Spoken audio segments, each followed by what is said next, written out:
Hello student, it's me Swati here. तो आज हम लोग जानेंगे फैक्टर ऑफ प्रोडक्शन में law of return to scale होता क्या है, प्रोडक्शन फंक्शन में ये चीज़ कैसे इंक्रीज़ करता है, कैसे आपका कांस्टेंट रहता है और फिर कैसे आपका डिक्रीज़ करने लगता है। तो पहले प्रोडक्शन फंक्शन होता क्या है जान लेते हैं। तो प्रोडक्शन फंक्शन में हम कुछ फैक्टर्स को लगाते हैं, जैसे आपका लैंड हुआ, लेबर हुआ, कैपिटल हुआ, एंटरप्रेन्योर हुआ, इसको एज अ इनपुट देते हैं हम। और फिर हमें क्या मिलता है आउटपुट के रूप में, कार, हाउसेस, फूड, कंप्यूटर्स, ये सब मिलता है।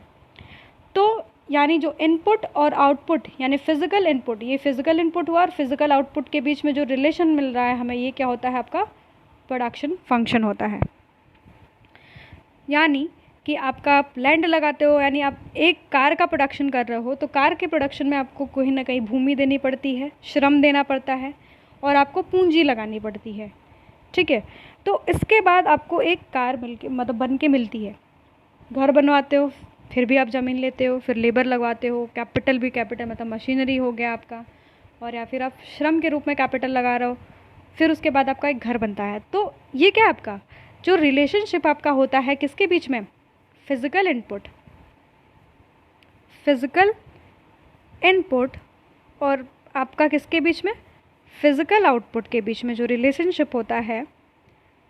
ठीक है, इसके बीच में रिलेशनशिप अगर होता है तो आपका उसको हम लोग क्या बोलते हैं, प्रोडक्शन फंक्शन बोलते हैं। प्रोडक्शन फंक्शन है पी और एफ। ठीक, नेक्स्ट देख लेते हैं प्रोडक्शन फंक्शन। प्रोडक्शन क्या है, फंक्शन क्या है, उसमें देख लेते हैं। हम प्रीवियस वीडियो में देख चुके हैं इसको। The production function is the relationship between a firm physical production output and material factor of production. ठीक है, तो इसमें हम क्या लगाते हैं, फिज़िकल जो आपका इनपुट है और फिज़िकल आउटपुट के बीच में हम क्या देखते हैं, रिलेशनशिप देखते हैं। तो वो हमारा क्या होता है, प्रोडक्शन फंक्शन होता है। यहाँ पर आप देख रहे हैं Q is the function of CN। Q क्या है आपकी क्वांटिटी ऑफ आउटपुट, यानी Q हमें क्वांटिटी मिल रही है और L हम लेबर लगा रहे हैं उस क्वांटिटी को प्रोड्यूस करने के लिए, C कैपिटल लगा रहे हैं, N इज़ लैंड। ठीक, तो इस तरीके से इसको लिखा जाता है। अकॉर्डिंग टू प्रोफेसर RLR जो क्लेन है, उन्होंने क्या कहा है, production function is a technical और engineering relationship between input and output. ये आपका मैंने स्टार्टिंग में ही बता दिया, एक तरीके का ये रिलेशनशिप होता है इनपुट एंड आउटपुट के बीच में। And long as a natural law of technology remain unchange, और हमारा जो टेक्नोलॉजी होता है वो रिमेन अनचेंज होता है, the production function remain unchange. अगर हमारी टेक्नोलॉजी नहीं चेंज होगी तो हमारा प्रोडक्शन फंक्शन भी नहीं चेंज होगा, वो जैसे का तैसा रह जाएगा। ये RL क्लेन ने बोला है। ठीक, अब ये शॉर्ट रन प्रोडक्शन क्या होता है, लॉन्ग रन प्रोडक्शन क्या होता है, बहुत सारे लोग कंफ्यूज रहते हैं इसमें। तो प्रीवियस वीडियो में मैंने बताया था कि आपका जो शॉर्ट रन प्रोडक्शन होता है उसमें वन वेरिएबल फैक्टर्स लगाया जाता है। आपका वन वेरिएबल फैक्टर हमने देखा था कि लैंड लिया था, लेबर लिया था, कैपिटल लिया था। ठीक है, और इसमें लेबर को मैंने वेरी करवाया था। तो इसमें शॉर्ट पीरियड में आपका, अब लोग जहाँ पर शॉर्ट रन देखेंगे तो याद रखिएगा कि उसमें वन वेरिएबल फैक्टर होता है। ठीक है, और ये किस चीज़ पे काम करता है, लॉ ऑफ वेरिएबल प्रपोर्शन। ठीक है, ये किस पे काम करता है, आपका लॉ ऑफ वेरिएबल प्रपोर्शन। अब इसमें जो चीज़ें मिल रही थी हमें, क्या मिल रही थी, increasing return, negative return and diminishing return. ठीक है, ये आपका क्या था शॉर्ट रन में। जो अभी हम पढ़ेंगे आगे चल के law of return to scale, वो हमारा लॉन्ग रन का होता है। अब जब लॉन्ग रन की बात करा जाता है तो उसमें क्या होता है, ऑल फैक्टर्स आर वेरिएबल, सारे फैक्टर्स क्या होते हैं, वेरी करते हैं। जैसे आपका लैंड हुआ, भूमि, लेबर श्रम, कैपिटल जो आपका हो गया पूंजी, इसको हम सबको वेरी करवाते हैं लॉन्ग रन में। लंबे समय के लिए आप 20 साल के लिए प्रोडक्शन कर रहे हो तो आपको सारी चीज़ तो वेरी करवानी पड़ेगी ना, क्योंकि आपको ज़्यादा प्रॉफिट लेना है। अब ज़्यादा आपके पास प्रॉफिट जैसे ही अर्न होगा आप उसको इन्वेस्ट करोगे, नए नए ज़मीन को खरीदोगे, अपने फैक्ट्री को और बढ़ाओगे। तो इसके लिए आपको जो प्रोडक्शन करना होता है वो उसमें सारे जो वेरिएबल्स हैं उसको क्या करना पड़ता है, आपको वेरी करवाना पड़ता है। और ये किस पे काम करता है, आपका law of return to scale पे ये काम करता है। तो इसमें हमें जब लॉन्ग रन की बात करते हैं तो लॉन्ग रन में हमें क्या मिलता है, increasing return to scale, constant return to scale and diminishing return to scale. ठीक है, यहाँ पर इंक्रीजिंग, डिमिनिशिंग एंड कांस्टेंट मिलता है, जबकि इसमें हमारा क्या मिलता था, इंक्रीजिंग, नेगेटिव एंड डिमिनिशिंग। तो कांस्टेंट किस में आ जाता है, याद रखिएगा आप, लॉन्ग रन की बात है ये। ठीक है। अब प्रोडक्शन फंक्शन हमने देखा था, अभी बात भी हुई इस पर। तो शॉर्ट रन में क्या क्या है आपका, रिटर्न टू फैक्टर, इसमें क्या होता है, रिटर्न टू स्केल। ठीक है, हमारा स्केल कैसे बढ़ रहा है हम इसमें लॉन्ग रन में देखते हैं, जबकि रिटर्न टू फैक्टर हम किस में देखते हैं, बस शॉर्ट रन में। ये किस पे ऑपरेट करता है, आपका लॉ ऑफ वेरिएबल फैक्टर पे करता है, जबकि ऑल फैक्टर्स आर, इसमें वन फैक्टर को हम वेरी करवाते हैं, पर इसमें सारे फैक्टर्स को हम वेरी करवाते हैं। ये लॉ ऑफ वेरिएबल पे आप प्रपोर्शन पे आपका वर्क करता है, जबकि ये law of return to scale पे आपका वर्क करता है। बहुत इंपॉर्टेंट कॉन्सेप्ट है ये। ठीक, अब हम आगे देखेंगे, आपका प्रोडक्शन फंक्शन का ये छोटा सा कॉन्सेप्ट था, और अब हम देखेंगे कि ये रिटर्न टू स्केल क्या होता है, क्योंकि प्रीवियसली हमने आपका लॉ ऑफ रिटर्न देखा था। तो रिटर्न टू स्केल जानने की बारी आ गई। The type of long run production function, जैसे ही आपका स्केल आ जाए, याद कर लीजिएगा, रिटर्न टू स्केल, जहाँ पर स्केल आ जाए तो वो क्या हो जाता है, आपका लॉन्ग रन प्रोडक्शन फंक्शन होता है। This is the long run production function. जब लॉन्ग रन आता है तो आपके सारे जो लैंड, लेबर, कैपिटल आप लगा रहे हो प्रोडक्शन फंक्शन करवाने के लिए एज अ इनपुट, सारे को क्या करवाते हो, वेरी करवाते हो। ठीक है। The term return to scale refers to changes in output as all factor change by the same proportion. यानी हम अपने आउटपुट को बदलने के लिए सारे फैक्टर्स को क्या करते हैं, चेंज करते हैं सेम प्रपोर्शन से, तो वो क्या होता है, रिटर्न टू स्केल होता है। ठीक है। अब आप इसमें देखिए कि the return to scale relates to the behaviour of total output as all inputs are varied and long run concept. ये लॉन्ग रन कॉन्सेप्ट है, और हम आउटपुट को बदलने के लिए सारे इनपुट को क्या करवाते हैं, वेरी करवाते हैं। ठीक है। तो जो हमने पढ़ा था रिटर्न, आपका लॉ ऑफ रिटर्न, वो शॉर्ट रन था, ये लॉन्ग रन का है। ठीक है, देख लेते हैं लास्ट डेफिनेशन का एक्सप्लेनेशन क्या है। In long run the output can be increase by increasing the all factors. आप लॉन्ग रन में सारे फैक्टर्स को चेंज करते हो, चाहे आपकी भूमि होती है, भूमि को आप नया खरीदते हो, अगर आपको आपके प्रोडक्शन को स्पेंड करना है, आप छोटे से फैक्ट्री में कर रहे थे शॉर्ट रन में, पर आप लॉन्ग रन में जाते हो तो आप ज़्यादा से ज़्यादा बड़ी फैक्ट्री को सेटअप करते हो, तो आप भूमि भी खरीदते हो, लेबर भी आप ज़्यादा, क्योंकि आप फैक्ट्री बड़ी हो गई तो लेबर भी बड़ा चाहिए, कैपिटल मतलब आपकी मशीनरी भी चाहिए, है ना। तो ये सब चीज़ आपकी क्या होती है, बढ़ जाती है, आपका प्रोडक्शन भी काफ़ी हो जाएगा। पहले आप मान लीजिए 10,000 बिस्किट प्रोड्यूस करते थे एक दिन में, आप उस अब जब जैसे ही फैक्ट्री सेटअप करें आप 1 लाख बिस्किट प्रोड्यूस करोगे। ठीक, the law of return to scale refers to the increasing output due to the increase in all factor of same proportion. आप आउटपुट बढ़ाने के लिए आप सारे फैक्टर्स को चेंज करोगे सेम प्रपोर्शन में। क्लियर। तो वो होता है हमारा increase in return to scale, यानी आप स्केल बढ़ा रहे हो, अपना प्रोडक्शन प्रोसेस बढ़ा रहे हो, किसको चेंज करके, सारे फैक्टर्स को बदल के। तो प्रोडक्शन फंक्शन इसमें क्या हो जाएगा आपका कि हमारा जो लेबर है, कैपिटल, हम दो चीज़ों को लगा के चल रहे हैं, दोनों को हम वेरी करवाएंगे प्रोडक्शन जब करेंगे तो। ठीक है। अब इसमें भी हम क्या क्या चीज़ें देखते हैं, आपका ये बहुत इम्पॉर्टेंट आपका डेटा है, इसको अगर नहीं जानेंगे तो आप जो इसका कॉन्सेप्ट है उससे चूक जाएंगे। ठीक है। तो हमें जानना है कि क्या है, पहला आपने एक मशीन लगाई, पहला देखिए स्टार्टिंग में कि आपने एक मशीन लगाई, आपने एक लेबर लगाया, टोटल प्रोडक्ट कितना बना, 4, मार्जिनल प्रोडक्ट कितना आएगा, 4। ठीक है, ये पहला फेज़ है। फिर आपने उसका जस्ट दोगुना किया, 2 मशीन लगाई, 2 लेबर लगाया, यानी जितना आप लेबर को बढ़ाओगे उतने आप मशीन को ही बढ़ाओगे। ठीक है, तो आपका टोटल प्रोडक्ट कितना आएगा, 10। क्लियर। फिर और आपका जो मार्जिनल आ जाएगा वो कितना आ जाएगा, 6।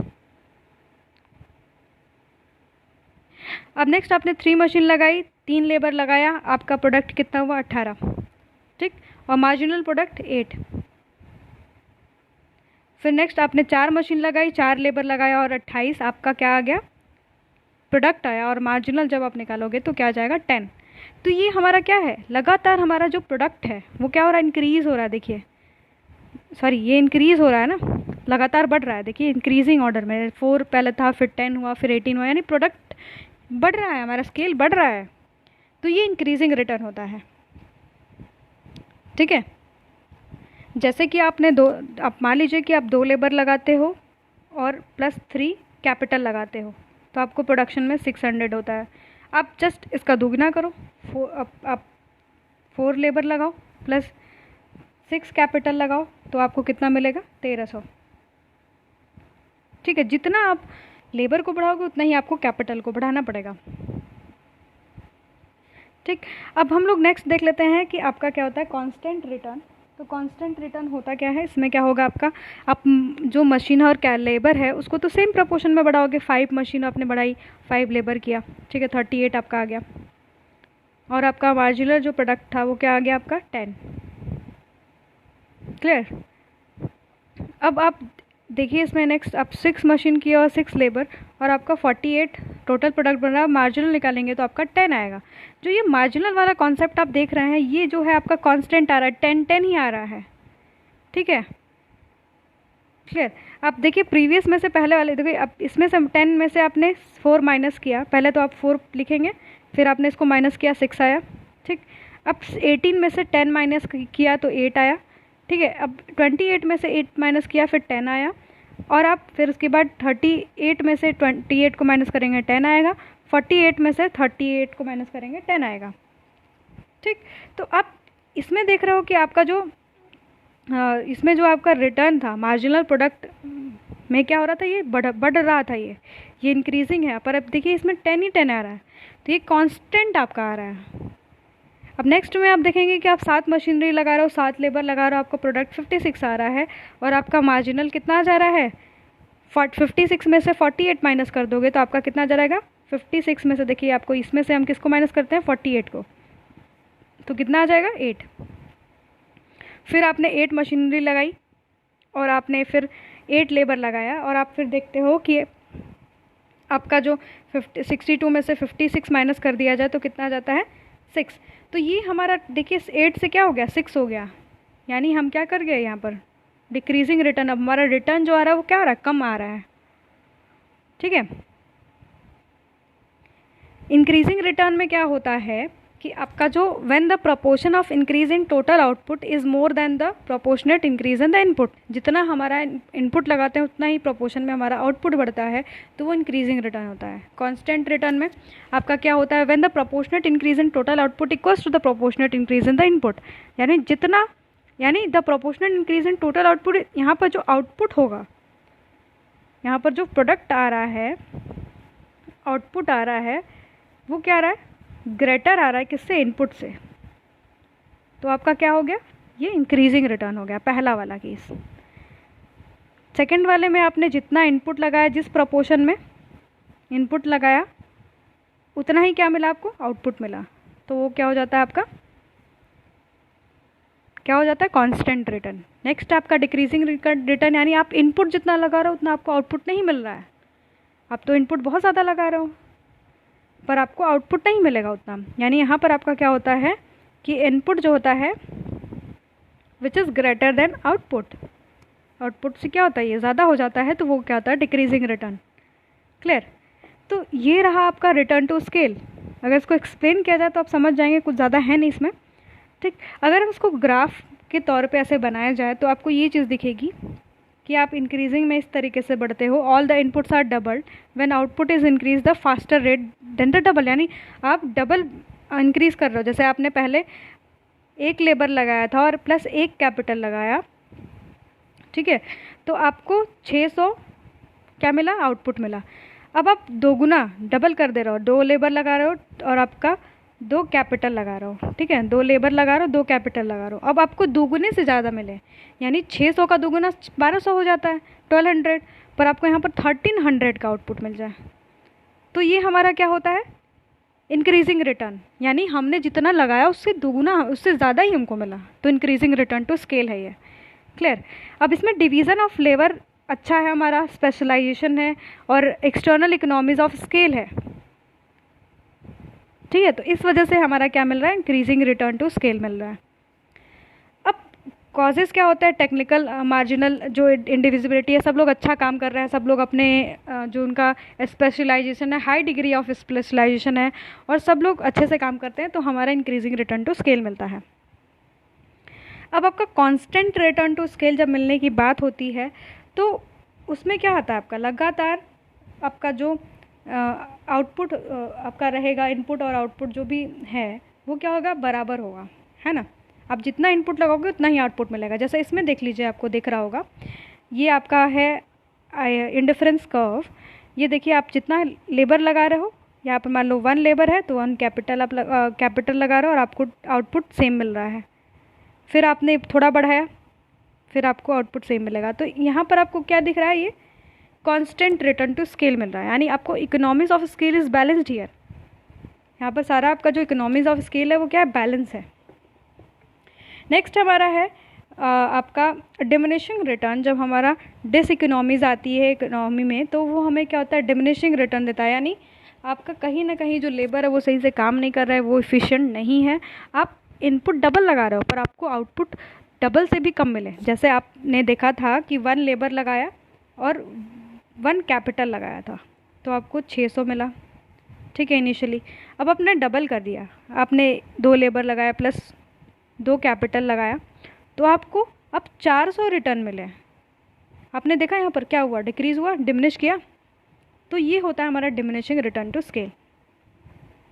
डिमिनिशिंग क्यों होता है, क्योंकि हमारे पास लिमिटेड रिसोर्स होते हैं। अब size of the firm extend, हमारा एक्सपेंड फर्म कर चुका है पर जो इफ़िशियंसी है वो कहीं ना कहीं कमी है उसमें, इस वजह से ये चीज़ दिखती है। और इसका एक और ग्राफ होता है, हम यहाँ पर ड्रॉ कर देते हैं। इसको इस तरीके से भी बनाया जाता है, आप लोग कहीं देखेंगे पेपर में तो ये आपको इस तरीके से भी देखने के लिए मिल सकता है। ये क्या आपका इंक्रीजिंग दिखा रहा है, आप यहाँ पर क्या लोगे, आउटपुट, और यहाँ पर आउटपुट आपने लिया और यहाँ पर आप क्या लेते हो, टोटल प्रोडक्शन और क्या मार्जिनल प्रोडक्शन लेते हो, ठीक है।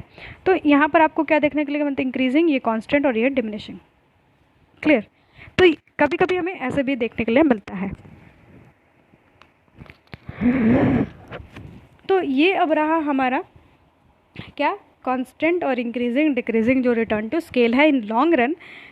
अगर आपको वीडियो अच्छा लग रहा हो तो please like share and subscribe करना ना भूलिएगा। Thanks for watching.